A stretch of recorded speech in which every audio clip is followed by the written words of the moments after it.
Hello, everybody. This is Pastor Willie, and it's the encouraging word for today. Jesus didn't come to answer our prayers. Jesus didn't come to fulfill our dreams. He didn't come to make our life easier for us or that we could live our best life now. I certainly hope it's not our best life now anyway.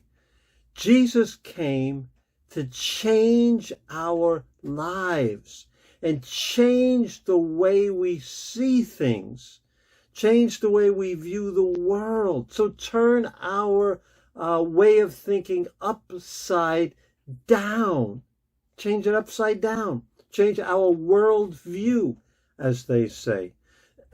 So if you want to understand Jesus, you have to understand how messed up the world is and how messed up we are.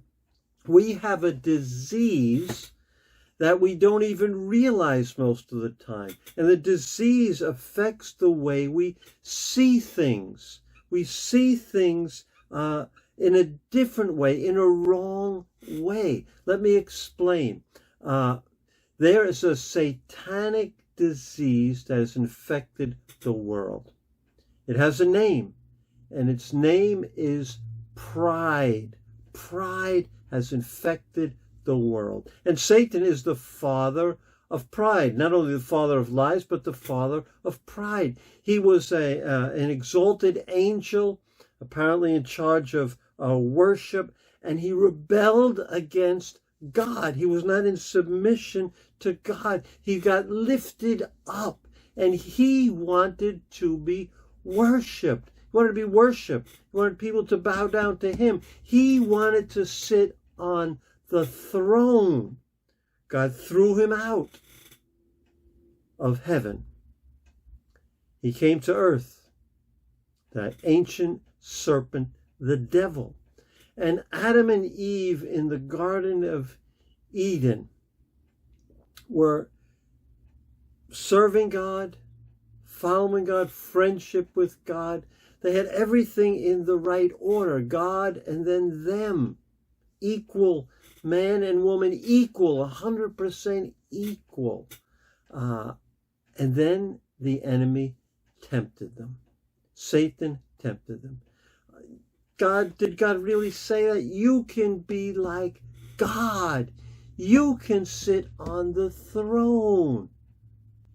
And they bit the fruit and they fell for the disease. And the disease came into mankind. The disease of pride. The disease of seeking to exalt ourselves above others. And the world has been infected deeply, deeply, so deeply that we think it's normal, this hierarchical system. We look up to those who are in a position, those who have power, those who have authority, those who have riches. We look up to them. And we, if we're honest, we strive to be like that. We want to sit on the throne of our lives, and we want people to look up to us, people to serve us. And we look down on people who are servants. Isn't that the way our world runs? Isn't it run by that hierarchy, that looking up to those who are great? We define greatness as someone who's accomplished something, made $1 billion. You just have to read the newspaper. This is the way the world is, and we're born into it. We think that's normal. Jesus came to show us that that's not normal. He came to turn our life upside down. Before he began his ministry, he was tempted by Satan. And the last temptation was to fall down and worship Satan. He promised to give him all the kingdoms of the world. You can sit on that throne. You can sit on that throne and have people serve you. Jesus resisted that temptation. And Jesus instead chose to die a criminal's death, humbling himself to the point of death on a cross. And so God exalted him to the highest place. He overcame the pride, the temptation of pride, and took the low road and stood in our place at the cross and was crucified, humbled himself to become like a man and to be submissive to death on a cross. And so he brought into the world a cure for the disease of pride. And that's for us to turn to Jesus and receive humility, receive a humble and contrite spirit through him. It's the only way, because we have that disease. So when we receive salvation, we become humble. Yes, the disease still is not totally out of us, and we have to recognize and fight it and ask for the help of the Holy Spirit to be truly humble. So Jesus, I remember one time he was at a dinner, and he noticed how all the guests were trying to get the important seats. And that's the way it is in the world. Who's on the dais? Who's in the important seats? Who's this person? What's this? What's the title before your name? Doctor, Reverend, Bishop. What's the title before your name? We want to be seen as high up, but he gives us the cure. And in Matthew 23, 11 through 12, Jesus gives us the cure. This is what he says. The greatest among you will be your servant.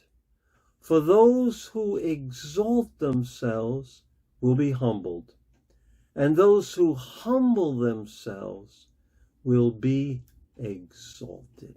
Humility, choosing the place of humility, choosing the place of a servant. That's the person who really is great. I remember the disciples, when someone was supposed to clean the feet of everybody, there were no servants there. Nobody did it.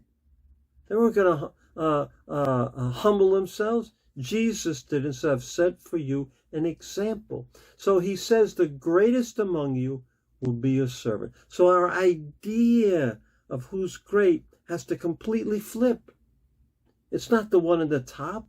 It's the one who serves who is the greatest. And it's a serious matter, because if we exalt ourselves, we will be humbled. And when God humbles you, it's not a pretty thing. And I've seen it. I just read the newspapers. You see it all the time. God humbling those who exalt themselves. But those who humble themselves, and that can be you, that can be me, will be exalted. Will be exalted. Just as Jesus humbled himself on that cross and was exalted to the highest place, the throne that Satan wanted to sit on. So remember that cure. It'll take away that disease of pride. And when you see it, eat some humble pie. Remember, when you see that rising up within you, remind yourself that that's not the way. Humble yourself. Take the form of a servant. Serve others. And you, my friends, will be exalted. God bless you, and I will see you on Monday. Take care.